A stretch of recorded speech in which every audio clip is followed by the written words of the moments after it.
बिस्मिल्लाहिर्रहमानिर्रहीम। अस्सलाम वालेकुम वरहमतुल्लाहि वबरकातुहू। उम्मीद करता हूँ कि आप खैरियत से होंगे। तो आज हम केमिस्ट्री के हवाले से कुछ टॉपिक्स जो हैं वो डिस्कस करने जा रहे हैं। हमारा आज जो टॉपिक है वो बेसिकली एनालिटिकल केमिस्ट्री से बिलोंग करता है और उसमें हम आज स्पेक्ट्रोस्कोपी देखने जा रहे हैं।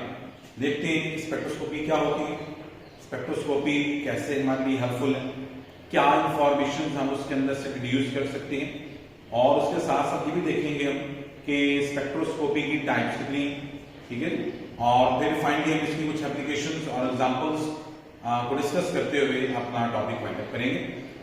स्पेक्ट्रोस्कोपी जो है बेसिकली एक वास्ट टेक्निक है, ठीक है। स्पेक्ट्रोस्कोपी जो है कि वास्ट टेक्निक होने की वजह से डिफरेंट फील्ड्स के अंदर अपनी एप्लीकेशन जो है वो रखती है। तो देखते हैं क्या होती है स्पेक्ट्रोस्कोपी, फिर इसकी बाकी डिटेल इसको डिस्कस करते हैं। Spectroscopy is defined as interactions of electromagnetic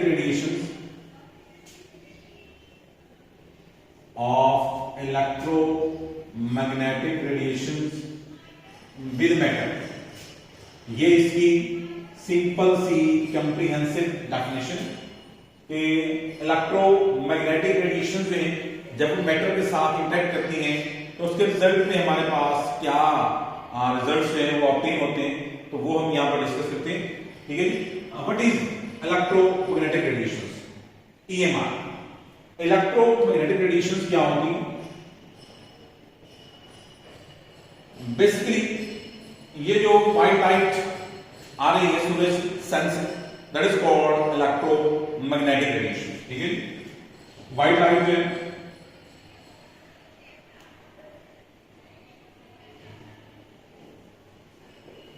जब हम व्हाइट लाइट को पास करते हैं किसी डिफ्रैक्शन ग्रेडिंग के अंदर से, प्रिज्म के अंदर से, तो अपने डिफरेंट कलर्स के अंदर डिस्ट्रीब्यूट हो जाती है। तो व्हाइट लाइट जो बेसिकली इसके डिफरेंट रीजंस हैं, ठीक है। वो कौन कौन से रीजंस हैं व्हाइट लाइट के जिसमें इलेक्ट्रोमैग्नेटिक रेडिएशन जो है वो अपना रोल प्ले करती हैं? तो हम इसको थोड़ा सा क्लासिफाई करते हैं। इलेक्ट्रोमैग्नेटिक रेडिएशन को हम 7 रीजन्स के अंदर क्लासिफाई कर सकते हैं। नंबर 1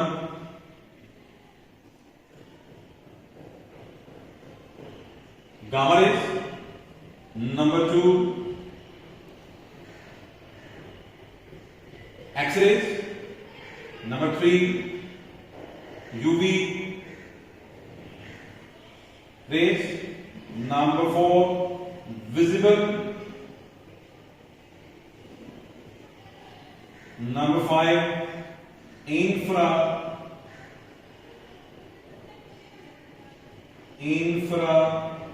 रेड रेज, ठीक है जी। और उसके बाद जो है माइक्रो वेव्स आ जाती हैं और एंड के ऊपर जो है वो रेडियो वेव जो है वो इसके अंदर शामिल होती हैं। तो इस तरीके से हम इसको 7 हिस्सों में तकसीम कर सकते हैं, ठीक है जी। जैसे कि आप देख सकते हैं कि हमने इसको 7 टाइप्स में डिस्ट्रीब्यूट कर दिया है। अब ये जो मैंने अरेंजमेंट लिखी है बेसिकली इलेक्ट्रोमैग्नेटिक रेडिएशन के डिफरेंट रीजंस की, ये इन according to their wavelength and energy, ठीक है। तो अगर हम देखें कि टॉप टू बॉटम अगर चलें इस सीरीज के अंदर, तो जैसे जैसे हम गामा रेज से रेडियो वेव्स की तरफ चलते हैं तो एनर्जी ऑफ द रेडिएशन जो है वो डिक्रीज होती है, ठीक है जी।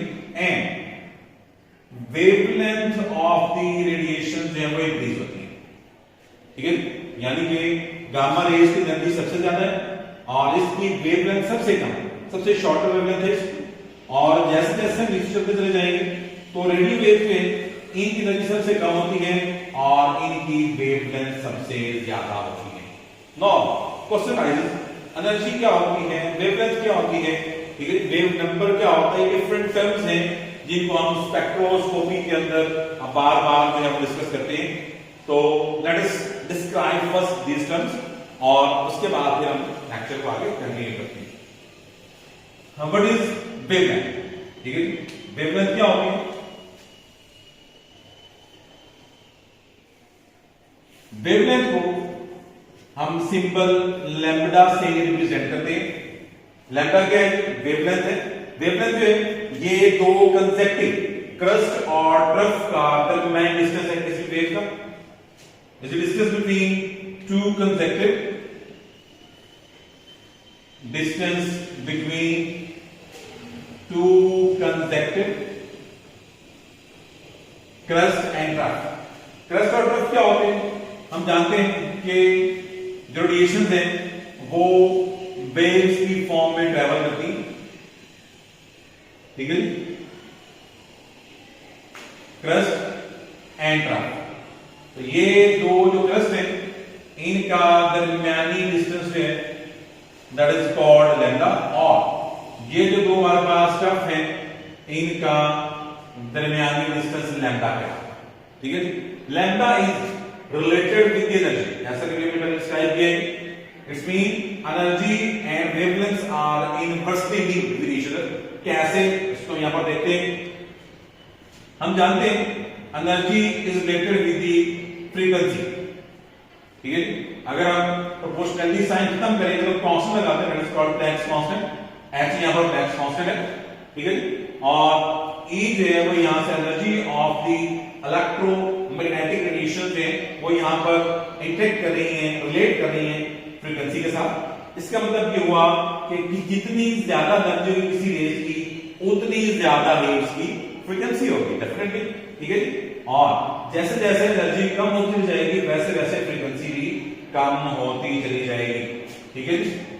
मैं इसको यहाँ पर थोड़ा सा प्रोपोर्शनल साइन में इसको रिप्रेजेंट कर देता हूं ताकि हमारे व्यूअर्स को, हमारे स्टूडेंट्स को समझने में जरा आसानी हो जाए, ठीक है। इसी तरीके से एनर्जी जो है वो फ्रीक्वेंसी के साथ रिलेट होती है। फ्रीक्वेंसी क्या है? फ्रीक्वेंसी जो है ये किसी एक खास पॉइंट से एक सेकंड में कितनी वेव जो पास हो जाती है वो उसकी फ्रीक्वेंसी कहलाती है। इट्स मीन फ्रीक्वेंसी जो है वो साइज ऑफ वेव के ऊपर डिपेंड करती है। जितनी वेवलेंथ बड़ी होगी उतनी कम उसकी फ्रीक्वेंसी होगी, डेफिनेटली, ठीक है। और जितने छोटी वेव्स होंगी उतनी ज्यादा उनकी फ्रीक्वेंसी होगी, ठीक है। तो लेट्स मूव फॉरवर्ड। यहां पर जो फ्रीक्वेंसी है it is equal to c over lambda, ठीक है। इक्वेशन 1 है हमारे पास, इक्वेशन नंबर 2 है, ठीक है। तो अब यहां से हम क्या करते हैं, फ्रीक्वेंसी की वैल्यू को इक्वेशन 2 से पुट करेंगे इक्वेशन 1 के अंदर, तो हमारे पास एक थर्ड इक्वेशन जो वो जनरेट हो जाती है hc ओवर लैम्डा। ये थर्ड इक्वेशन हमारे पास। तो आप देखें यहां पर हमने पहले बात की है स्टार्ट में कि एनर्जी और वेवलेंथ आपस में इनवर्सली लिंक होती है। तो यहां पर ये बात इस रिलेशन से एक्सप्लेन हो रही है कंप्लीटली तौर पे, ठीक है। अब उसके बाद हमारे पास जो 1 ओवर लैम्डा है, 1 by lambda that is equal to wave number of wave present in 1 centimetre square area. 1 centimetre square area में कितनी, 1 सेंटीमीटर लेंथ में कितनी हमारे पास वेव्स आ जाती हैं वो उसका वेव नंबर कहलाता है, ठीक है। तो यहां से इक्वेशन 4 से वेव नंबर की वैल्यू पुट करते हैं इक्वेशन 3 के अंदर। Equations can be written as E will be equal to hc wave number, ये बात इक्वेशन नंबर 5। तो इक्वेशन 5 हमें क्या बता रही है? इक्वेशन 5 में ये बता रही है कि energy associated with the electromagnetic radiations are related with the wave numbers। हाँ, हम ये भी कह सकते हैं कि ये डायरेक्टली प्रोपोर्शनल है एक दूसरे के, यानी कि जितनी ज्यादा एनर्जी होगी उतने ज्यादा वेव नंबर होंगे और जितनी कम एनर्जी उतनी कम वेव नंबर होंगे, ठीक है। यहां हम ये भी कह सकते हैं जितनी बड़ी वेवलेंथ होगी, जितना बड़ा साइज होगा वेवलेंथ का किसी भी वेव की, उतना कम उसकी एनर्जी और कम वेव नंबर होगी, ठीक है जी। And vice versa will be true for the reverse case, ठीक हो गया। तो यहां तक जो है हमने ये देखा है कि स्पेक्ट्रोस्कोपी होती है, इलेक्ट्रोमैग्नेटिक रेडिएशंस क्या होती है, इसको हमने कितने रीजन्स में डिवाइड किया हुआ है, ठीक है। फिर उसके बाद हमने कुछ ब्रीफ इंफॉर्मेशन पे ब्रीफ इंट्रोडक्शन है कुछ चीजों का, कुछ टर्म्स का जो बार बार इस टॉपिक के अंदर डिस्कस की जाएंगी, तो हमने यहाँ पर देखे, ठीक है। तो this was the brief introduction about the spectroscopy. अब चलते हैं थोड़ा सा स्पेक्ट्रोस्कोपी जो है उसकी टाइप्स की तरफ।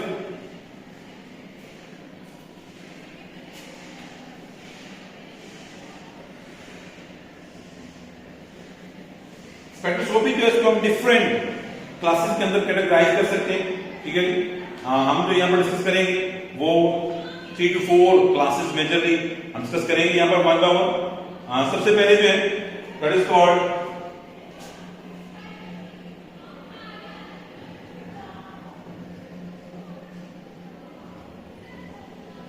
UV spectroscopy, number 2 visible spectroscope,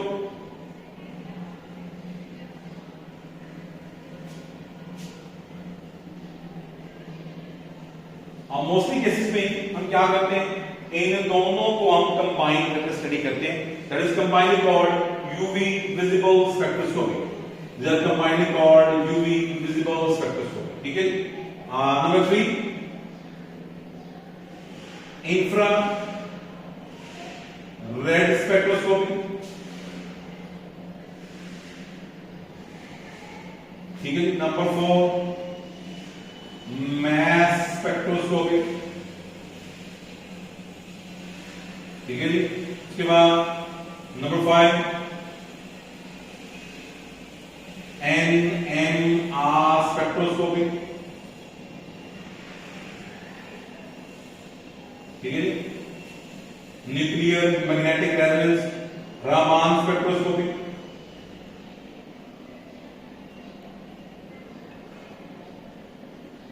ठीक है। इसके साथ साथ FTIR Fourier transform infrared spectroscopy. Basically ये जो स्पेक्ट्रोस्कोपी है ये IR स्पेक्ट्रोस्कोपी की एक्सटेंशन है, ठीक है। So that we can easily elucidate the structure and functional groups of the molecules. Well we will define and explain it in the section of FTIR IR। तो ये different types है हमारे पास spectroscopy जो हमने यहाँ पर डिस्कस किए, UV visible, infrared, mass, NMR, Raman, FTIR etcetera etcetera, ठीक है। तो हम थोड़ा सा इसको मजीद आगे अपने लेक्चर कंटिन्यू करते हैं और थोड़ा सा देखते हैं कि जो स्पेक्ट्रोस्कोपी है उसकी एप्लीकेशंस क्या हैं। उसके बाद हम इंशाल्लाह one by one in types को एक्सप्लेन करेंगे, ठीक है। Let us move towards the applications of spectroscopy. Now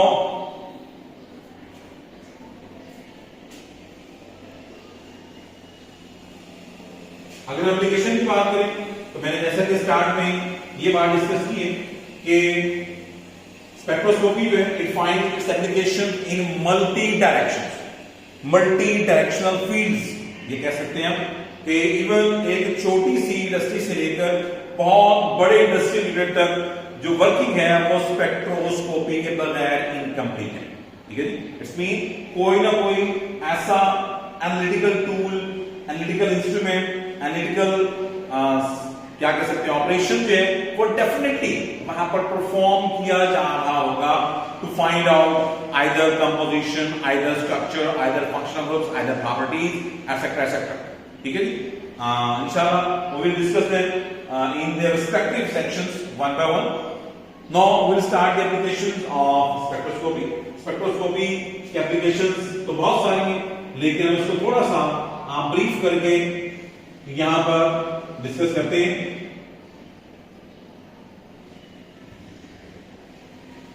ठीक है। तो एप्लीकेशन की बात करें तो बहुत सारी एप्लीकेशन है। नंबर 1 सबसे पहले एप्लीकेशन है spectroscopy is used to determine the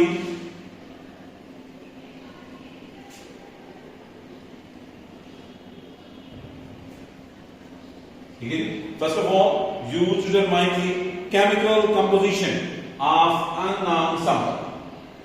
Chemical composition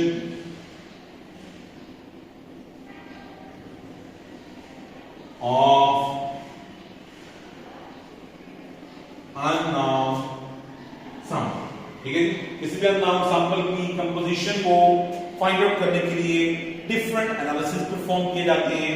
all these analysis are interlinked directly और इनडायरेक्टली विद दिस स्पेक्ट्रोस्कोप। ठीक है जी। So in this way we can find the chemical composition of unknown sample. अगर हमें किसी unknown sample की composition का पता चल जाए तो हम उसकी प्रॉपर्टीज को बड़ी आसानी के साथ एलैबोरेट कर सकते हैं और फिर उसको अपने डिफरेंट पर्पस के लिए उसको यूज कर सकते हैं। ठीक है। Number 2, it is used to study the structure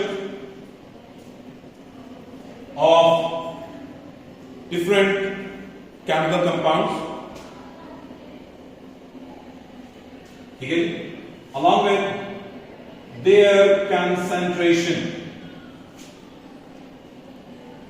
even at very low level, parts per million। क्या मतलब है इस बात का मतलब ये कि अगर हमने किसी सैंपल के अंदर सॉल्यूट जो है उसकी कंसंट्रेशन को फाइंड आउट करना है और सॉल्यूट के अंदर जो कंसंट्रेशन है वो इंतहाई कम मिकदार के अंदर है, then we can easily find out the concentration even at parts per million. It is a very small concentration but it can be measured by using the technique of spectroscopy। ठीक है। Number 3, it is used to study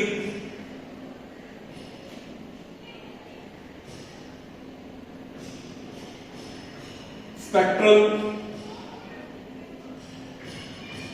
emission lines। Spectral emission lines can also be studied by using spectroscopy। What is this application? इसको मजीद थोड़ा सा elaborate करें तो astronauts में astronomers जो है वो इसको एस्ट्रोनॉमी के अंदर इस्तेमाल करते हैं इस टेक्निक को। किस मकसद के लिए? ताकि स्टडी किया जा सके डिफरेंट डिस्टेंट गैलेक्सीज जो हैं उनकी स्टडी के लिए। डिस्टेंट गैलेक्सीज की स्टडी में इसको इस्तेमाल करते हैं। इसके अलावा बहुत सारी इधर फील्ड्स हैं जहां पर इसके एप्लीकेशन जो फाइंड आउट की गई हैं। मिसाल के तौर पे फूड एंड पैकेजिंग इंडस्ट्री हमारे पास, ठीक है जी, वहां पर स्पेक्ट्रोस्कोपी जो है उसको इस्तेमाल करते हैं ताकि हम composition of the material check कर सकें और ये देख सकते हैं कि हमारा मटेरियल किस हद तक काबिल इस्तेमाल है। ठीक है। और इसके साथ साथ इसको हम कॉस्मेटिक्स के अंदर इस्तेमाल कर सकते हैं। इसके अलावा इसको हम टॉक्सिकोलॉजी के अंदर इसको इस्तेमाल कर सकते हैं और इसके अलावा इसको हम फोरेंसिक साइंस के अंदर भी बड़ी हाई लेवल पर जाकर इसको इस्तेमाल कर सकते हैं, क्योंकि फोरेंसिक साइंस डिपार्टमेंट एक बड़ा एक्टिव डिपार्टमेंट होता है किसी भी स्टेट के अंदर, तो वहां पर भी इसकी एप्लीकेशन जो है वो बहुत ज्यादा मौजूद है। इसके अलावा इसको एग्रीकल्चर के अंदर इस्तेमाल किया जा सकते हैं, etcetera etcetera etcetera. These are the different applications of spectroscopy जो जिसको हम इसको डिफरेंट फील्ड्स के अंदर डिफरेंट वे में डिफरेंट तरीकों से डिफरेंट मेथोडोलॉजीज को इस्तेमाल करते हुए यूज कर सकते हैं। ठीक है जी। इस तरीके से एप्लीकेशन जो इसके ऊपर खत्म हो जाती है। इसके अलावा हम चंद एग्जांपल देखते हैं।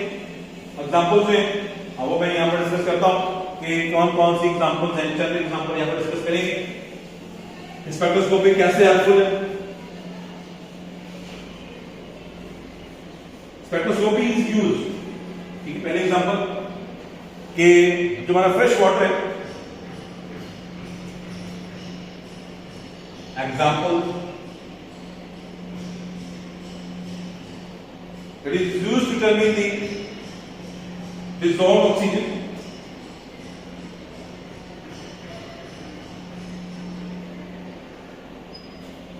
in fresh water and ecosystem।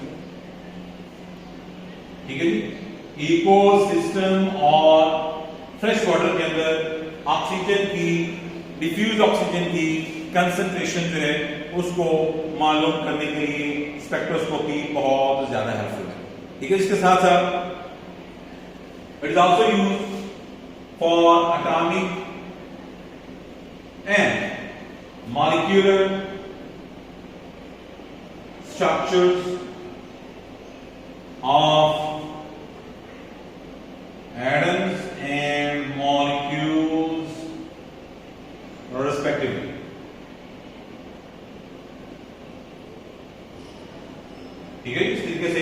हम इसको यहाँ पर इस्तेमाल कर सकते हैं। और इसके साथ साथ डिफरेंट मसल्स के अंदर जो है उनके स्ट्रक्चर्स को डिटरमाइन करने के लिए भी हम इसका इस्तेमाल करते हैं। Use for termination of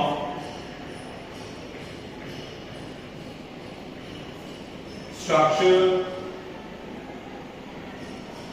of muscle. इसके अलावा इसको प्रोटीन एनालिसिस स्टडी के लिए भी इस्तेमाल करते हैं हम, ठीक है। यहां लिख लेते हैं इसको, प्रोटीन एनालिसिस में इस्तेमाल कर सकते हैं। और इसके साथ साथ में बड़ी हद तक इसको स्पेस एक्सप्लोरेशन के अंदर इस्तेमाल करते हैं। जैसे बताया आपको कि गैलेक्सीज जो है, ठीक है, उसके अंदर डिस्टेंस मालूम करने के लिए उसको इस्तेमाल करते हैं। स्पेस एक्सप्लोरेशन में इसको इस्तेमाल कर सकते हैं इसको, ठीक है। तो इसी तरीके से बहुत सारी एग्जांपल्स हैं, लाइव एग्जांपल्स मौजूद हैं। तो इंशाल्लाह इसको आप देखिएगा। इस वाले कोई क्वेश्चन हो, कमेंट्स हो तो काइंडली वीडियो को लाइक कीजिएगा और हमारे चैनल को जरूर सब्सक्राइब कीजिएगा। Thank you for your watching this video. And अगर ये आपके लिए बहुत हेल्पफुल है तो काइंडली लाइक और कमेंट और सब्सक्राइब चैनल को जरूर कीजिएगा। Thank you.